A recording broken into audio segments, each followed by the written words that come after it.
E vamos continuar, nossa leitura do capítulo 15 do Evangelho de João. Nós estamos lendo esse capítulo, mas lembrando que nós estamos trabalhando a ideia da conferência de 2017, do ano passado. Estamos aqui, a conferência que foi baseada no capítulo 14, 15, 16 e 17 de João, a fim de que todos sejam um.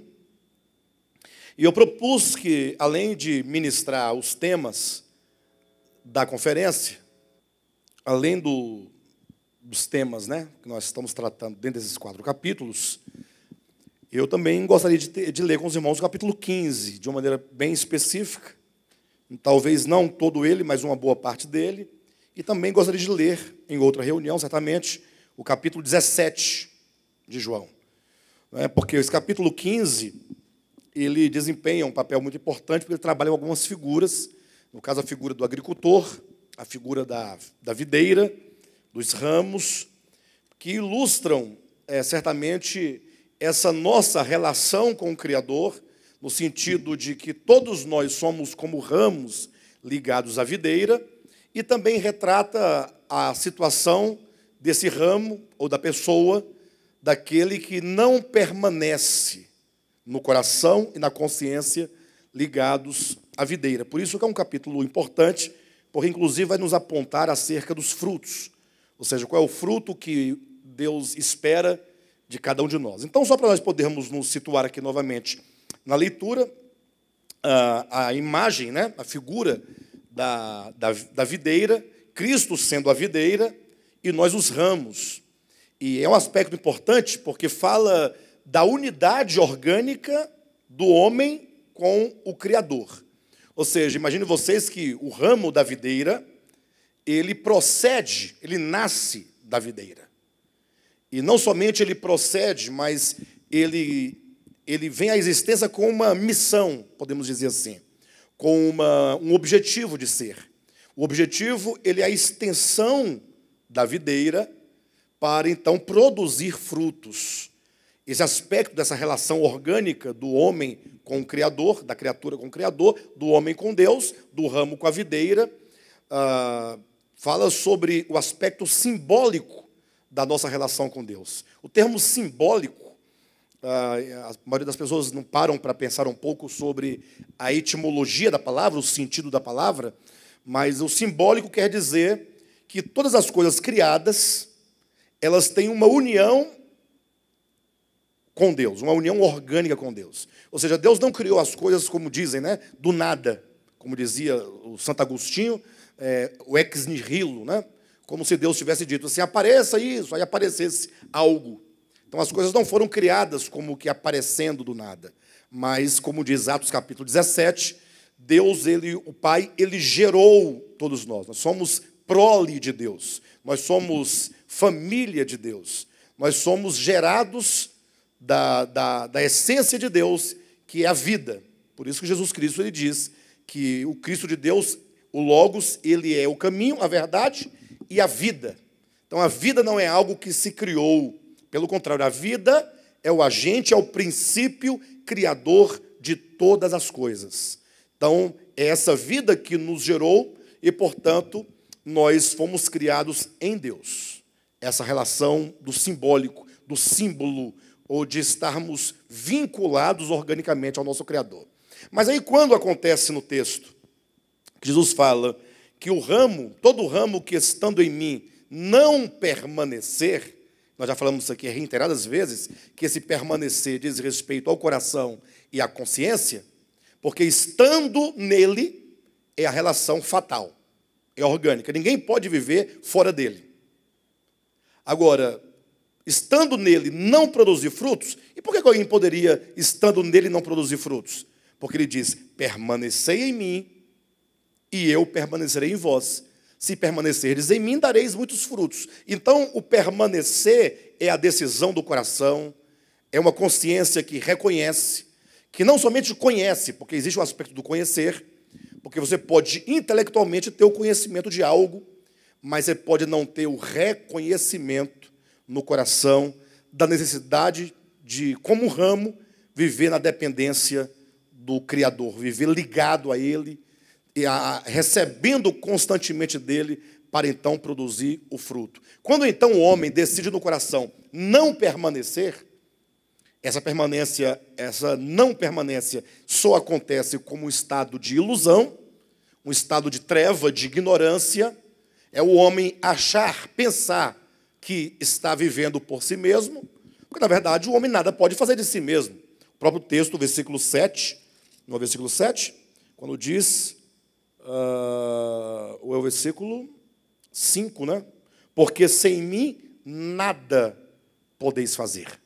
Então, quando diz sem mim nada podeis fazer, já está claro que tudo que fazemos é no sentido de existir, no sentido de abrir os olhos, caminhar, pensar, refletir, se alimentar, tudo que somos e que fazemos que envolve a nossa subsistência, a nossa vida, é em razão dele em nós.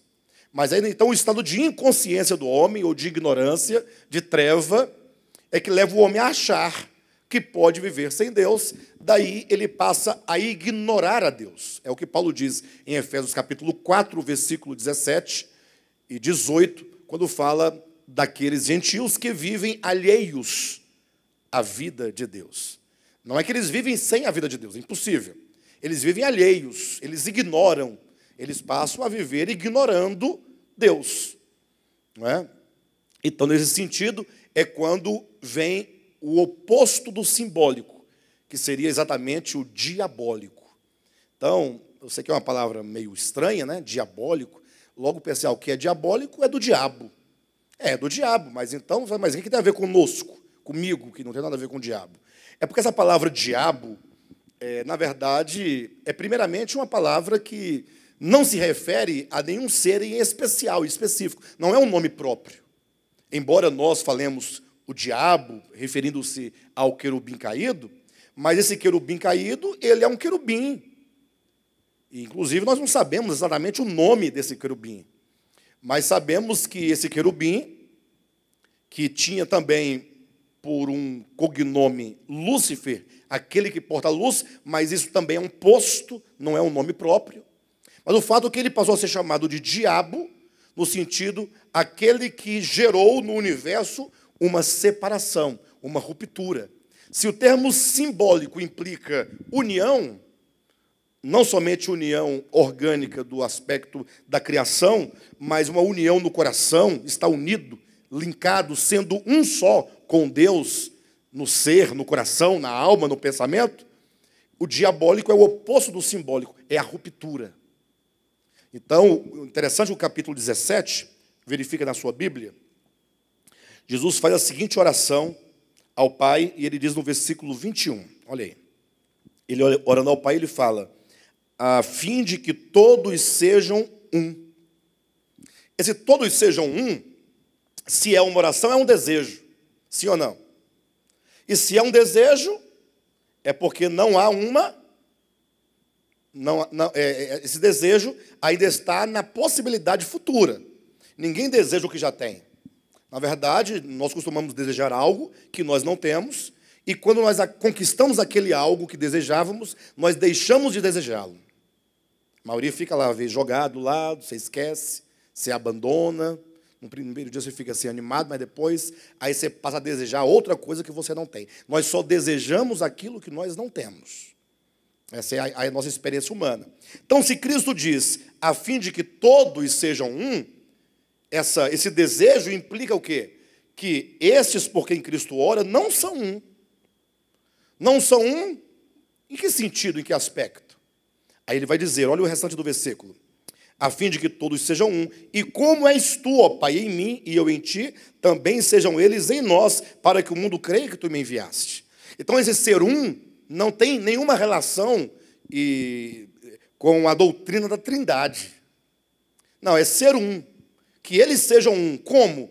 Do jeito que eu e o Pai e o Filho são um, que eles também sejam em nós.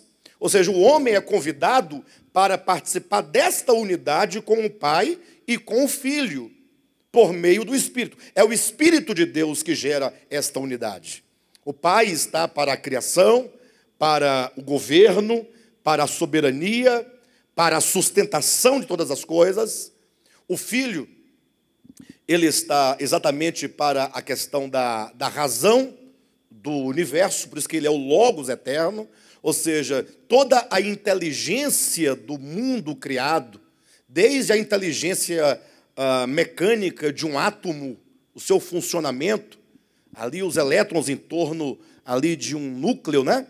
Ali na sua gravidade, ali gravitando em elipse ali, sem se tocarem um ao outro, numa velocidade descomunal. Isso é uma inteligência. Isso foi criado por Deus. Até a inteligência do homem, que é uma inteligência superior a toda a demais criação, uma inteligência superior aos minerais, ao reino vegetal, ao reino animal, né? Não é uma inteligência superior ou não é? A tudo, se você observar o seu corpo, ele é um corpo inteligente. O seu corpo, tudo que você tem, desde a pele, e seja os órgãos, os sistemas, as células, tudo tem uma inteligência, tudo é inteligente, nada está ali por acaso, tudo tem uma razão de ser. O Filho está para ser a substância que gera todas essas coisas e para ser essa inteligência em todas as coisas. Por isso que ele é chamado de palavra, ele é chamado de razão. Se você colocar, mesmo no Google Tradutor, não tem problema nenhum, se você colocar lá a palavra logos, né, vai aparecer lá razão ou palavra, né? A razão cósmica é a inteligência do universo, ou seja, por isso que diz que todas as coisas existem nele. E ele é o que sustenta a todas as coisas. Ao passo que o Espírito, para o Espírito Santo, está a unidade de todas as coisas. Não é sem razão que quando alguém se converte a Cristo, digamos assim, é dito que ela nasceu de novo, não é? Ou que ela começou o processo de iluminação e de novo nascimento. Aí diz que para fazer parte do corpo de Cristo, ela é batizada com o Espírito Santo ou no Espírito Santo. Ou seja, esse batismo para dentro do Espírito é exatamente esta unidade de fazer de muitos um único corpo. É unidade. Então, quando o Filho diz para o Pai, a fim de que todos sejam um, ele está dizendo, Pai, os homens foram criados sendo todos um, em razão da sua fonte, porque todos eles estão em mim, e foram gerados pelo Logos, né? Foram gerados pela vida. Agora, ocorre que por causa da queda, nas consciências, houve uma separação, primeiramente do homem de Deus, e sempre que o homem se separa de Deus, ele passa, então, a se separar dos seus semelhantes imediatamente, porque o meu ego que me separou de Deus, me faz também separar do meu semelhante, e agora eu também e todos nós nos separamos da própria criação. Nós agimos sobre a criação como se dela não fizéssemos parte. Por isso que os homens vão destruindo a criação. Vão matando os rios, matando os mares, matando as florestas, e vão poluindo o meio ambiente. E não importa, eles não são um. Eles não se sentem integrados como parte da criação. Ou seja, eles vão matando aquilo, o seu próprio meio ambiente, onde eles vivem e é onde eles têm condições de vida, mas eles não estão preocupados com isso, porque existe uma ruptura. É uma mente diabólica, é um coração diabólico. Diabólico. Esse dia quer dizer separação. Enquanto o simbólico, esse sim quer dizer união, reunião, aquilo que está reunido, está junto. Tanto que a palavra sim, simbólico, esse sim, está na palavra portuguesa sincronia. Algo que está sincronizado é algo que está o quê? Juntos, estão em perfeita harmonia, equilíbrio. Por isso que existe também a sinfonia, que são os sons que estão todos trabalhando um com o outro e na dependência um do outro. E às vezes tem um instrumento lá no finalzinho que faz só um pi. Mas aquilo lá, somado com o todo, forma uma sinfonia, uma harmonia de muitos instrumentos. Agora, imagine só se tivesse uma banda com umas 500 pessoas, cada um com seu instrumento, e se cada um fosse tocar a sua própria partitura. Cada um um resolveu tocar um samba, o outro resolveu tocar um forró, o outro resolveu tocar um frevo, tem um outro que está tocando música do Fernandinho, né? Música gospel. Cada um com o seu ritmo, cada um com a sua música, cada um com a sua partitura. E o maestro aqui não tem como reger, viraria o quê? Um mundo, ou viraria um caos. Então, o caos que a gente vive hoje no mundo dos homens e no mundo espiritual é exatamente essa mente diabólica, que rompeu com Deus, que rompeu com o seu semelhante, que rompeu com a criação, e, portanto, é como ramos que, estando na videira, não permanecem nela. Porque o permanecer está para a consciência e para o coração. Então, tudo isso nos leva a pensar o seguinte, que quando Deus criou o homem, à semelhança do ramo da videira, Ele criou para que, estando o homem nele e permanecendo o homem nele, em Deus, ele pudesse produzir o quê? Fruto. Não é isso? Então, o que significa isso? Que todo homem, quando vem ao mundo, todo ser humano que nasce no mundo, ele nasce com um propósito. O propósito, o sumo propósito da vida de todo homem é produzir o fruto, aqui de João capítulo 15, que conforme nós vimos semana passada, no versículo 7,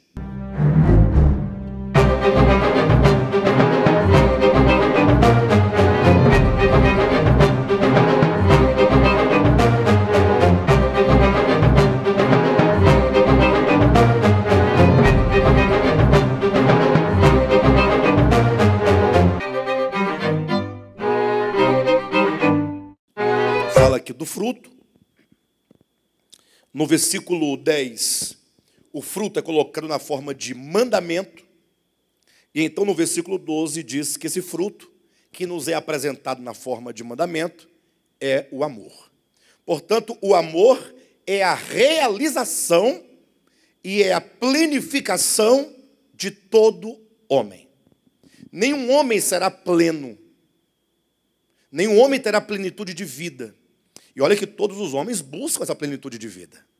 O que é a depressão, a angústia, a tristeza? Senão um vazio interior. Já ouviram falar de vazio interior? Geralmente os crentes usam muito, né? Que o fulano, quando não tem Jesus, ele é vazio. Aí quando encontra Jesus, ele fica pleno, ele fica cheio, né? Satisfaz o vazio interior. Mas, na verdade, esse vazio interior, ele só pode ser preenchido quando o homem, em Deus, alcança o propósito e a razão da sua existência. Olha só o que diz aqui o versículo 8. Veja, leia comigo para você observar esse detalhe. Nisto é glorificado o meu Pai, em que deis muito fruto. Ou seja, Deus criou o mundo. Vamos falar dos homens em especial. Criou o mundo e no mundo há os homens. Ora, não é verdade que a criação ela visa a glória de Deus? Ora, mas e como é que a criação visa a glória de Deus? Em que aspecto é isso? Ora, quando os homens produzem o fruto, nisto é glorificado o Pai, em que deis muito fruto. Então, somente quando o homem produz o fruto, é que então ele cumpre a razão da sua existência. Ou seja, Deus o criou para glorificá-lo. E quando é que Deus é glorificado? Quando o homem gera o fruto. E esse fruto, olha o que diz, vamos ler o restante do texto, né? E assim vos tornareis meus discípulos. Como o Pai me amou, também eu vos amei. Permanecei no meu amor. Se guardardes os meus mandamentos, permanecereis no meu amor, assim como também eu tenho guardado o mandamento de meu Pai, e no seu amor permaneço. Aí, quando ele coloca a história aqui do mandamento, observe, ele está dizendo o seguinte, que para que nós possamos permanecer no amor de Deus, precisamos guardar os seus mandamentos. Mas aqui não há nenhuma ameaça. Ele não diz que se você não guardar, ele vai tirar você do amor dele. Ele fala assim, que o permanecer no amor está para você. A decisão de permanecer nesse amor. Ou seja, se eu permanecer no amor de Deus, amando-o, conhecendo-o, a coisa mais natural que há é guardar o seu mandamento. E o versículo 12, portanto, ele diz, o meu mandamento é esse, que vos ameis uns aos outros, assim como eu vos amei. Ou seja, esse fruto, que é esse mandamento, é o amor. Então, quando você desenvolve esse fruto, Deus é glorificado. Então, Deus será finalmente glorificado em toda a plenitude possível que o homem possa produzir isso, quando então o mundo dos homens estiver totalmente reconciliado com Deus, amando-o e amando o seu próximo e amando a sua criação. E aí o versículo 11 fala dessa plenitude. Ele fala: tenho-vos dito essas coisas para que o meu gozo esteja em vós e o vosso gozo seja completo. Esse gozo, essa alegria completa é quando o homem, uma vez que ele produz o fruto, o Pai é glorificado, ele se torna discípulo de Cristo e então ele se enche agora de satisfação. O homem nunca será satisfeito, porque nesse caminho no qual ele está atualmente. Que caminho é esse? Vocês observam que tudo que o homem promove, desde as questões econômicas, vamos falar do mundo capitalista, seja o seu trabalho, seja a casa própria que você quer adquirir, seja um casamento, seja fazer um mestrado, seja a sua religião, tudo que o homem produz de si mesmo, que está no âmbito da sua capacidade natural e que não visa a Deus e ao próximo, que é o vínculo do amor, não pode trazer gozo completo. O homem nunca será feliz, nunca será satisfeito.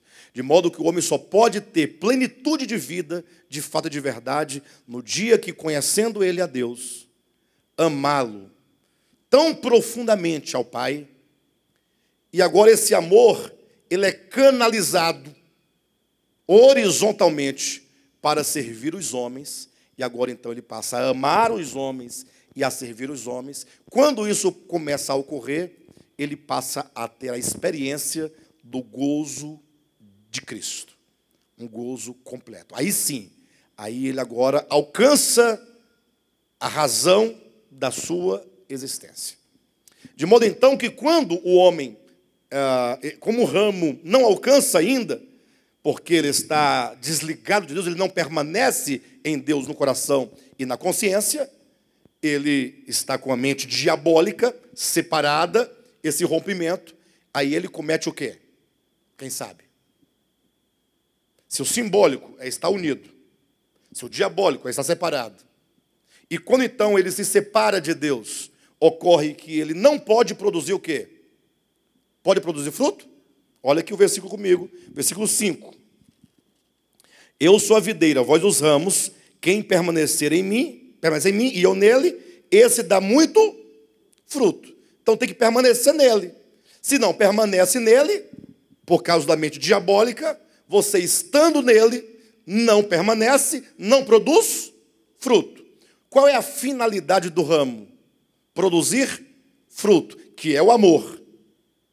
Não é isso?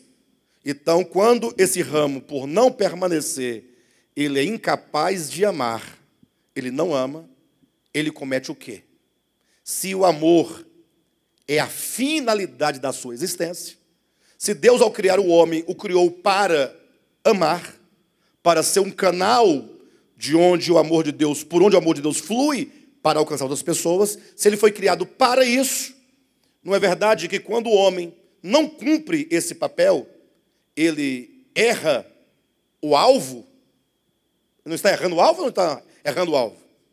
Se você foi criado para isso, e você então não alcança isso, para o qual você foi criado, você está errando o alvo.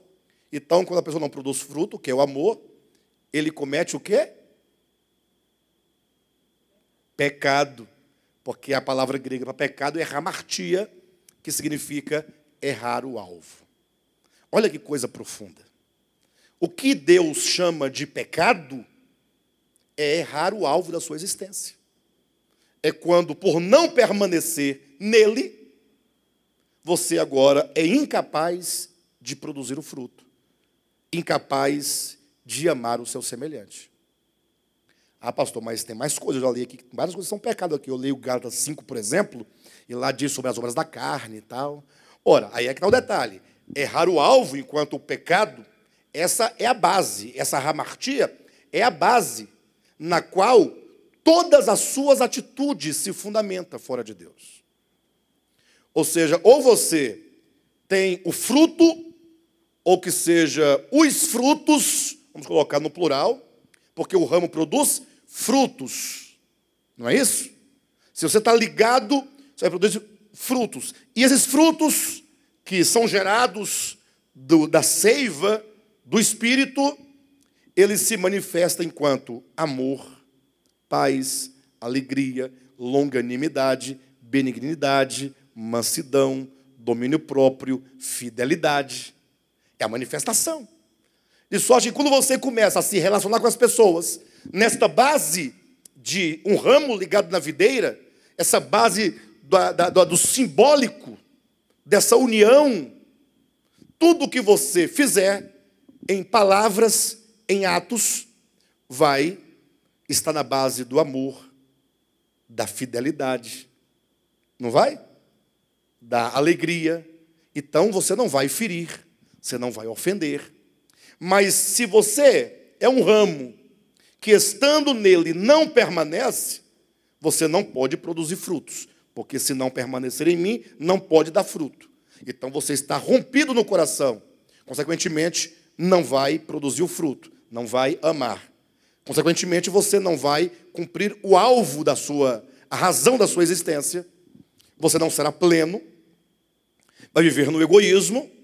E essa base da hamartia, errar o alvo, é que vai produzir as obras da carne. Porque as obras da carne são, aí lá cita uma série de coisas. Dentre elas fala, por exemplo, sobre adultério. Ora, o que é o adultério? Já pararam para pensar nisso? Por que uma relação sexual fora do matrimônio é chamada de adultério? Aí as pessoas não entendem, porque elas leem a Bíblia. Eu já vi dezenas de pessoas falarem isso e questionarem isso. Pastor, mas por que Jacó teve duas mulheres? Raquel e Lia. É Jacó, né? Jacó, não é? É isso mesmo, né? Estou certo? Por que ele teve? Aí você lê a história de Jacó, lê toda ela.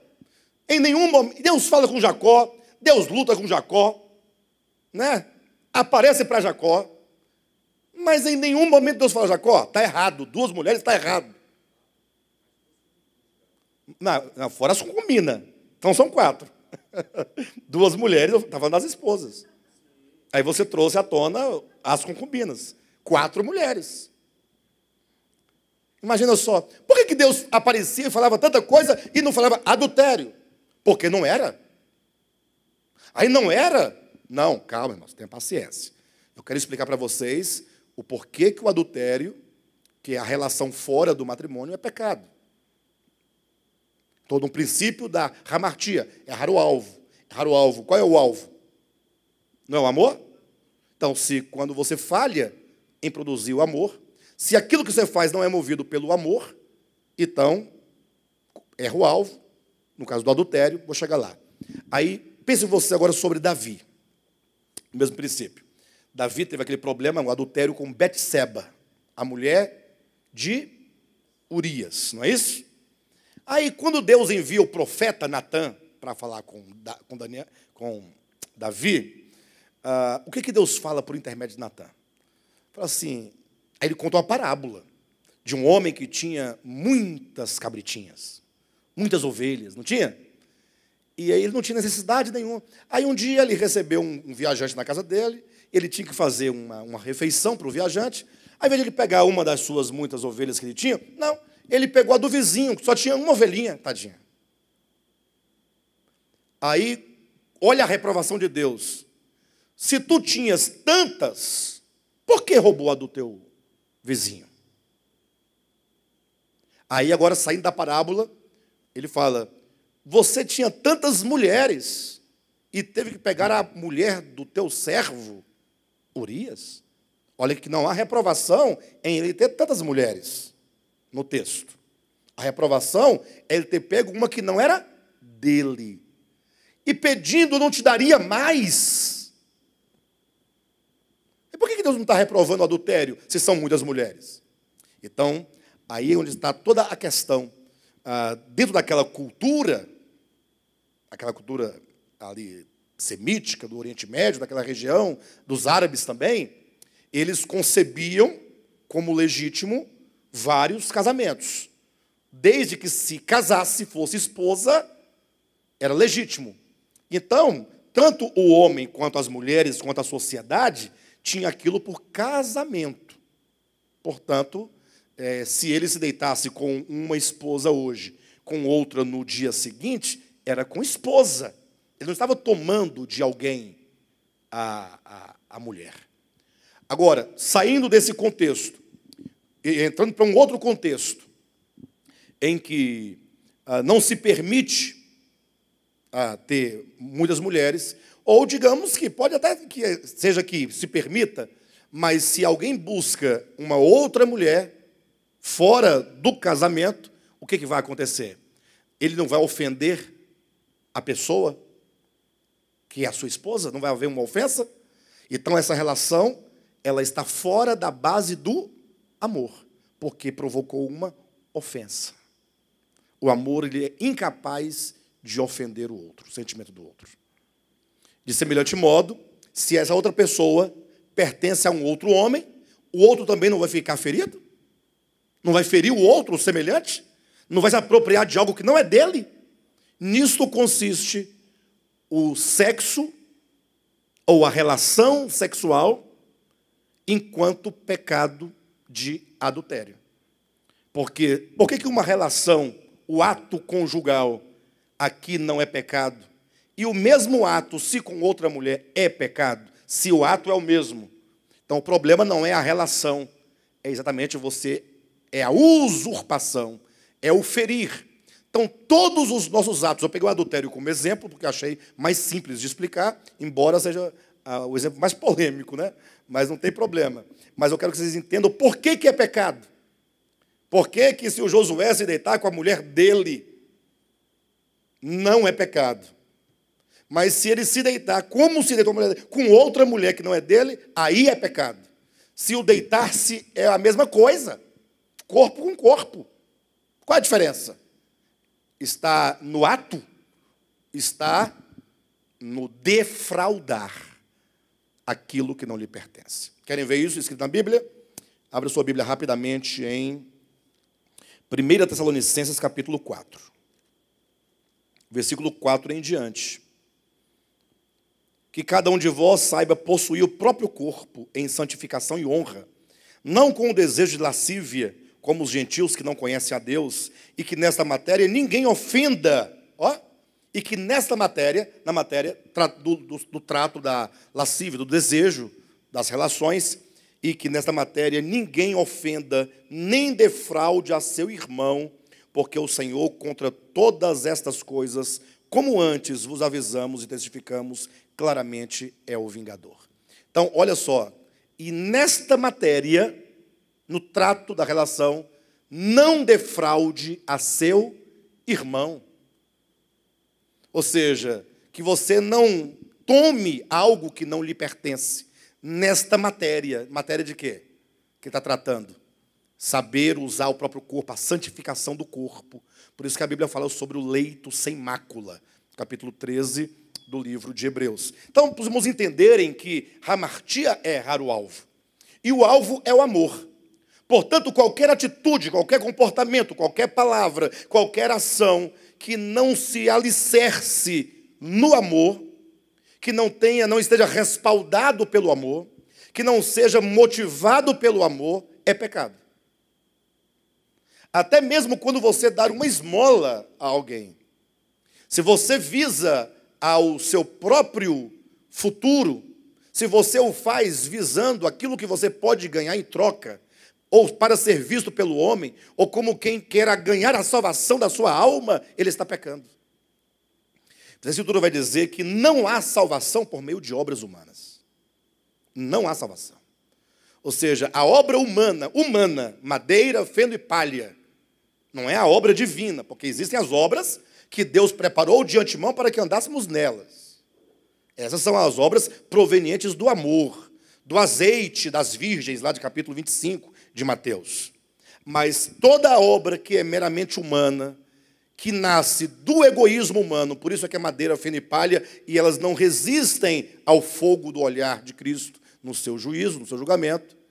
Toda obra é obra, mas se procede do ego humano, da mera natureza humana caída, não pode absolutamente promover salvação. Pelo contrário, você está pecando.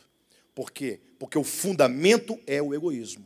Infelizmente, a igreja evangélica, sobretudo a igreja evangélica, e eu costumo geralmente tecer um elogio à igreja católica, viu, pastor Josué? Lógico que é porque todo mundo fala muito mal da igreja católica, os evangélicos todos falam muito mal, e eles não têm nada de bom, mas também não tem muita coisa boa para falar de lá, mas tem alguma coisa boa lá, e é isso que eu costumo falar. Dentro de quase 2000 anos, eles conseguiram manter a razão da fé sem confundir a vida social com os pecados.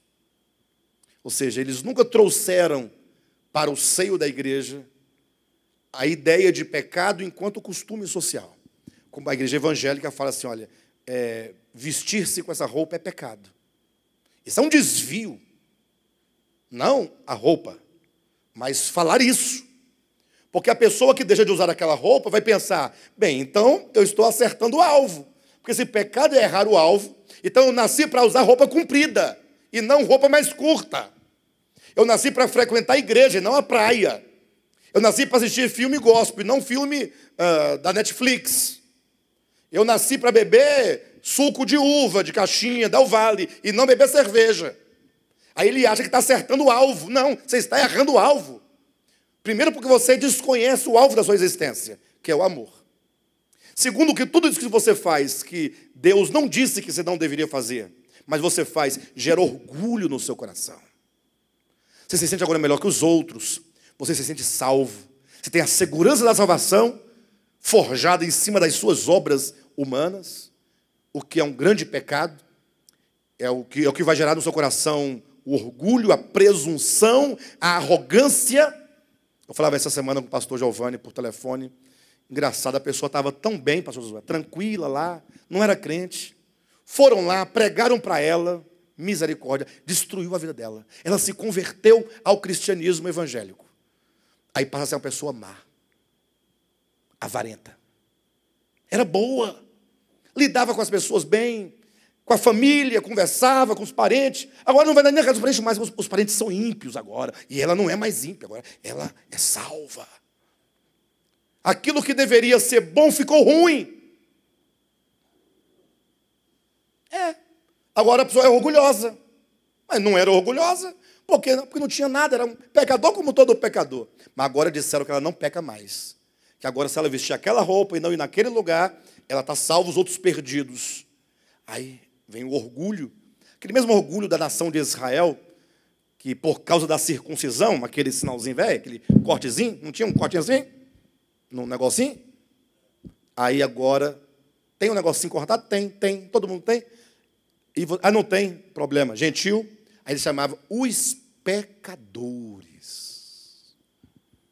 Os judeus chamavam os gentios de os pecadores. Paulo diz isso em Romanos capítulo 2, né? Ele falando o pensamento do judeu, aí ele coloca assim, e tu, gentil, e tu, judeu, não pecadores, como são os gentios? Não é pecador.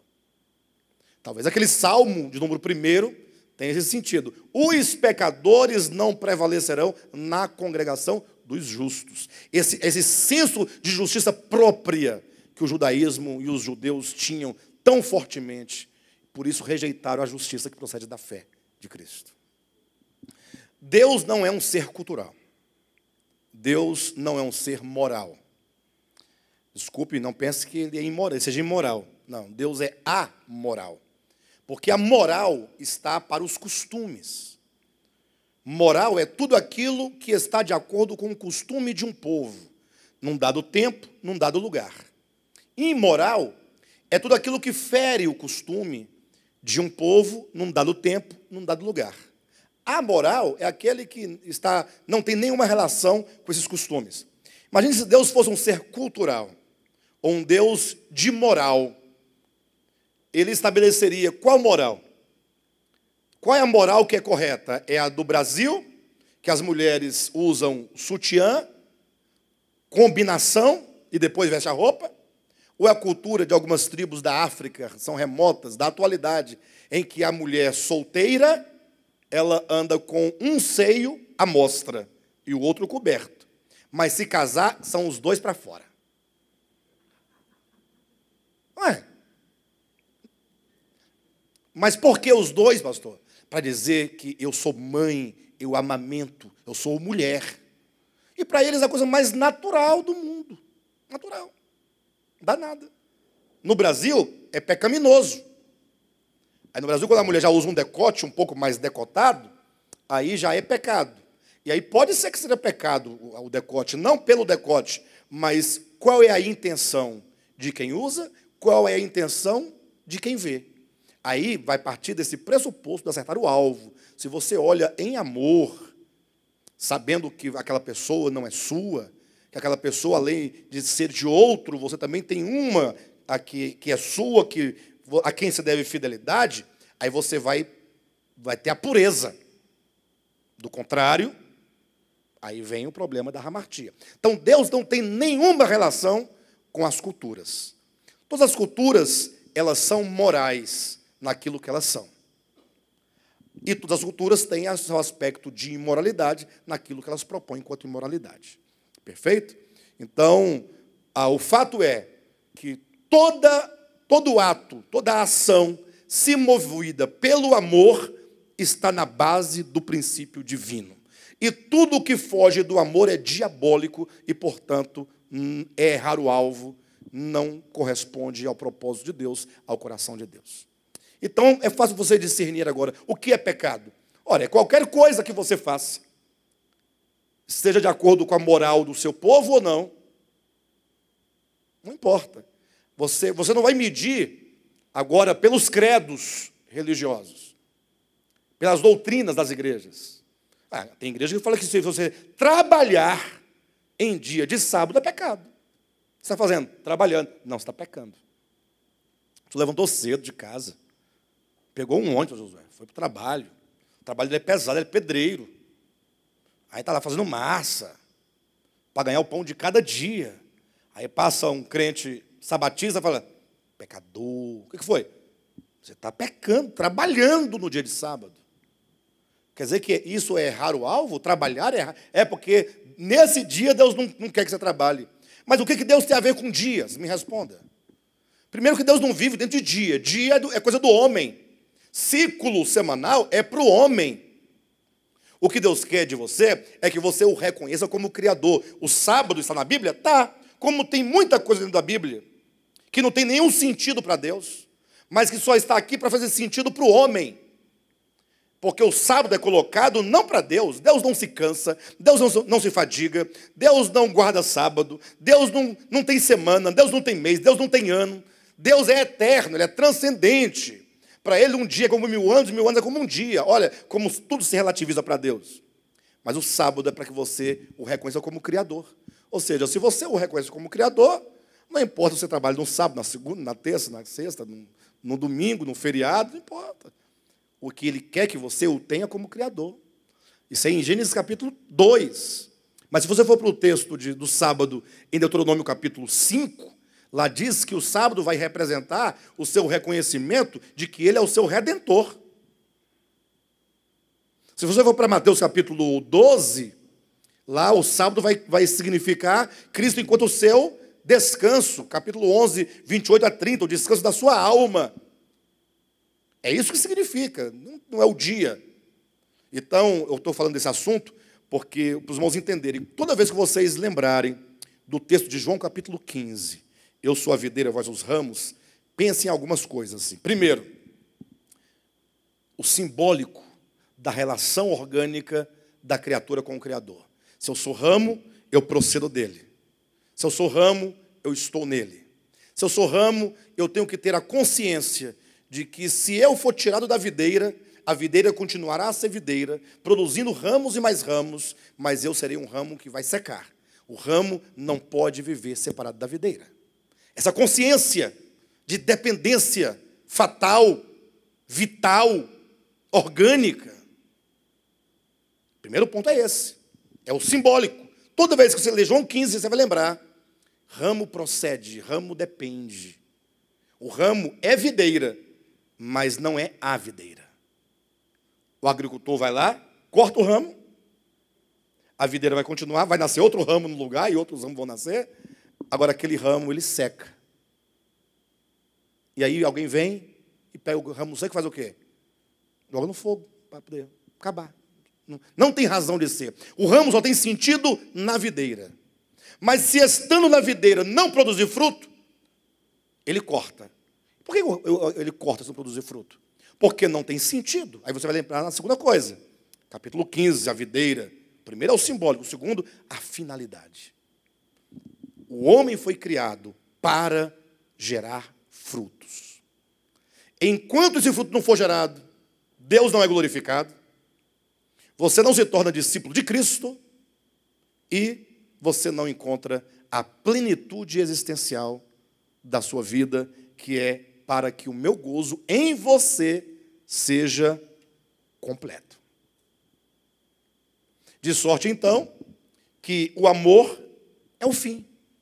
Por isso que Paulo vai dizer em Romanos, capítulo 13, que o amor, 13:10, salvo engano, é o cumprimento da lei. A lei lá do Antigo Testamento só tinha uma finalidade. O que era? O amor. Por isso que o cumprimento da lei é o amor. Então, quando você chega no cumprimento da lei, o amor. Mas o que os judeus fizeram com a lei? Fizeram da lei o quê? Eu vou dar um bombom para quem acertar. O que os judeus fizeram da lei? O seu cumprimento da lei é o amor. O que os judeus fizeram da lei? Efésios, capítulo 2, versículo 14. Porque ele, este ele aqui se refere a Cristo, é a nossa paz, o qual de ambos, judeus e gentios, tá? Fez um só, ou fez um, e tendo derribado a parede da separação que estava no meio, vírgula, a inimizade, vírgula, aboliu na sua carne a lei dos mandamentos na forma de ordenanças, para que dos dois criassem em si mesmo um novo homem, fazendo o quê? A paz. O que ele fez quando ele morreu? Ele tirou a lei de mandamentos na forma de quê? De ordenanças. Para quê? Para que dos dois fizesse o quê? Um só povo. Promovendo o quê? A paz. Então esse elemento que estava no meio estava promovendo o quê? Versículo 14. Inimizade. A parede da separação. Muros. Que coisa, né? Ou seja, o ser humano com a falta de discernimento de Deus, e o ser humano no seu ego, na sua natureza caída, com a mente diabólica, ele é capaz de pegar os mandamentos de Deus, cuja essência, fio de prata, é só o amor, mais nada. Ele é capaz de pegar aquilo que na essência é o amor, para fazer um muro, uma separação, uma inimizade. Por isso que, em nome de Deus, ao longo de toda a história, muitas pessoas foram mortas. Ou melhor, muitos mataram em nome de Deus. Na justificativa, Deus disse, Deus falou, Deus mostrou, Deus ordenou. Com a lei, com a lei na mão. Lembra daquele caso em que Moisés desce do monte? Quando ele desce, o povo lá adorando o bezerro de ouro, aí ele quebra as tábuas da lei. Aí ele fala, quem é de Deus vem para o meu lado. Aí vem só a tribo de Levi. Aí ele fala assim, assim diz o Senhor Deus, cada um de vós agora pegue a sua espada e cada um entre na casa do seu irmão e mate, desde o bebê de peito até o velho, o ancião dentro de casa. Mate cada um a seu irmão. E eles entraram e saíram arrancando a cabeça dos filhos, dos sobrinhos, dos netos, dos bisnetos, da turma toda, tudo parente deles, e eles matando em nome de Deus, por causa da lei. Isso é para demonstrar a capacidade do homem. Se bem que no tempo de Moisés se leva em consideração que eles não tinham um nível de consciência melhor do que o nosso. Mas nós, nesse tempo, Cristo já veio, já revelou quem é o Pai, já disse quem é o Pai, já mostrou o Pai, e nós continuamos o quê? Em nome de Deus, matando. Se não matando fisicamente, matando no coração, construindo muros. As doutrinas nos separam. Onde já se viu os crentes serem separados por causa de doutrina? Sua doutrina está errada, a minha está certa. Então você vai para o seu rumo, eu vou para o meu. Mas como assim? Quer dizer que agora os nossos relacionamentos são determinados agora pela doutrina? E o amor não importa? Ou vamos nos separar pelo amor? É o amor que nos separa. O que está acontecendo? Já observaram que o amor, ele tem sido suplantado por muitas coisas. Tudo em nome de Deus. Tem outro que vê o irmão cair. Cair, eu falo o termo evangélico, né? O jargão de pecado. O que ele faz? Aí ele agora nunca mais aparece naquela igreja daquele irmão. Não, lá, o fulano lá caiu. Você não viu lá? Mas peraí, mas aí você não vai? Você não tinha que estender a mão? Levantar, ajudar, caminhar, fazer retos os pés vacilantes, os joelhos trôpegos? Mas você foi abandonar? Mas ele faz isso em nome da santidade. E agora ele vai pregar a santidade. Estou demonstrando como que as pessoas perderam a noção do que é hamartia, do que é pecado. Faltam o respeito às pessoas em nome de Deus. Se tornam inimigas das pessoas em nome de Deus. Geram facções em nome de Deus. Falam mal uns dos outros em nome de Deus. Nunca leram o capítulo 15 de João, ou se leram, nunca entenderam. Você vê com a leitura simples e orgânica não faz conosco compreender o que está escrito tão simples. O ramo, a procedência, a finalidade, o fruto. Vamos continuar a leitura. Capítulo 15, versículo 12. O meu mandamento é este, que vos ameis uns aos outros, assim como eu vos amei. Ninguém tem maior amor do que eu, ou ninguém tem maior amor do que este, de dar a alguém a própria vida em favor dos seus amigos.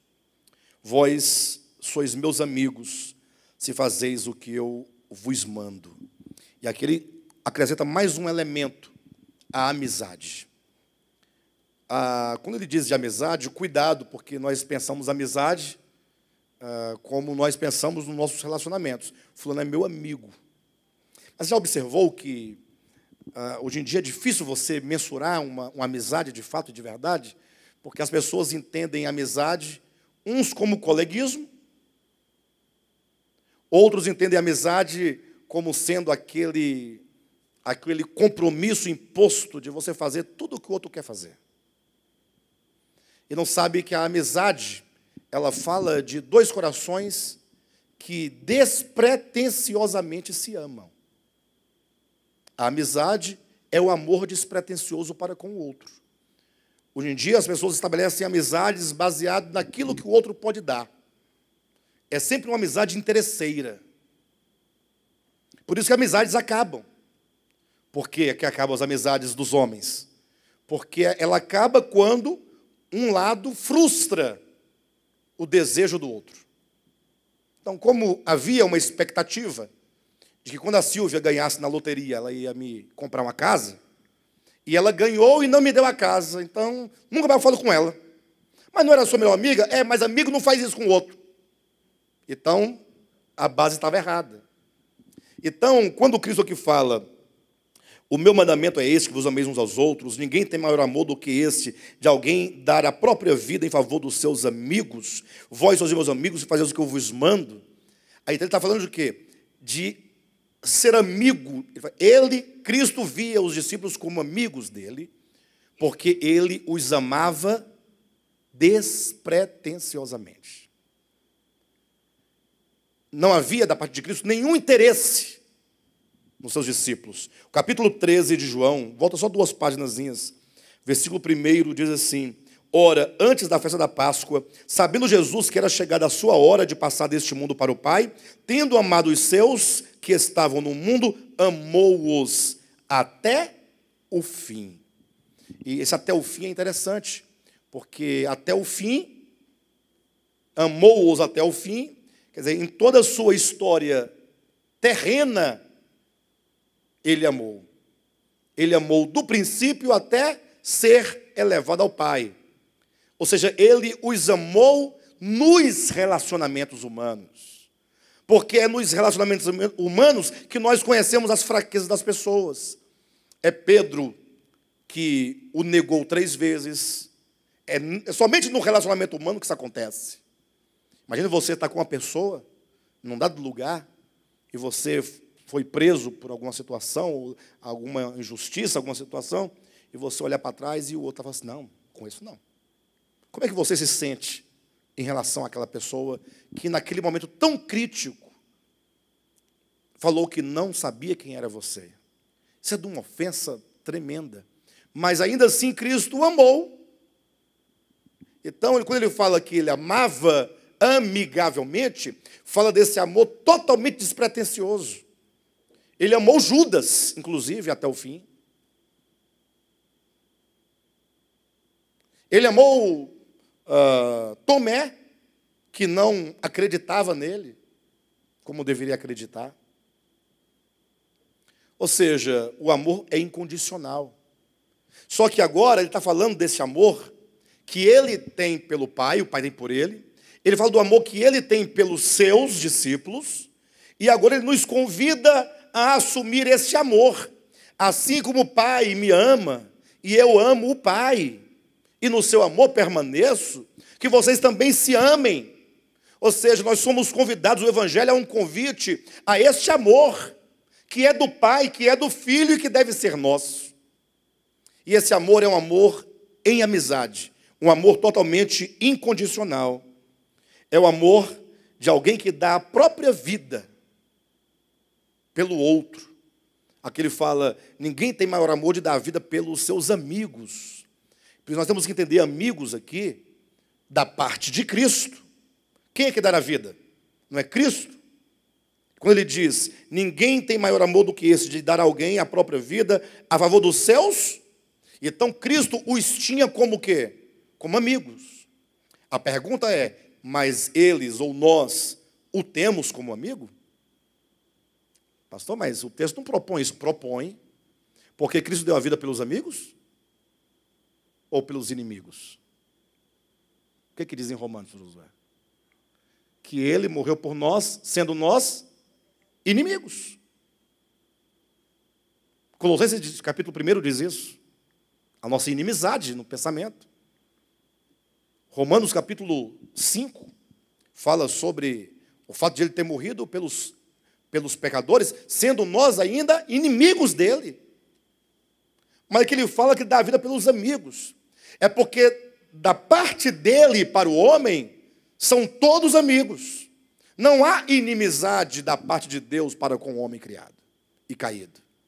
Agora, e na contrapartida, há inimizade? Por isso que Cristo fala: vós sois meus amigos, eu dou a vida pelos meus amigos. Da minha parte está dito: vocês são meus amigos, porque a vocês eu dou a minha vida. Agora, e vocês são meus amigos se fizerdes o que eu vos mando. Ou seja, a reconciliação do homem para com Deus, ou a amizade do homem para com Deus, é o amor incondicional, nos levará a servi-lo incondicionalmente. Então veja que o Evangelho é um convite a participar desse amor. Capítulo 15 de João, versículo 13, ou versículo 14. Vós sois meus amigos e fazeis o que eu vos mando. Já não vos chamo servos, porque o servo não sabe o que faz, ou o que faz o seu senhor. Mas tenho-vos chamado amigos, porque tudo quanto ouvi de meu Pai vos tenho dado a conhecer. Bem, na semana que vem nós vamos falar sobre a revelação de Deus. Vamos continuar, né, nesse texto, falando, então, que o Filho se revela aos amigos. Tá bom? Amados, fica aqui o meu apelo a todos vocês, para que nós reflitamos essas mensagens. O Ministério de Volta à Palavra, ele está nesse processo de contemplar a Escritura do ponto de vista orgânico, o que significa extrair a palavra de Deus da Escritura. O que nos interessa não é, em si, os relatos históricos, mas o que nos interessa, de fato, de verdade, é a essência da Escritura, enquanto a palavra de Deus, enquanto Cristo revelado ao homem. Amém? Então, vamos orar. As mensagens são muito profundas, têm que ser oradas e refletidas, porque algo está sendo feito dentro de nós. Tá bom?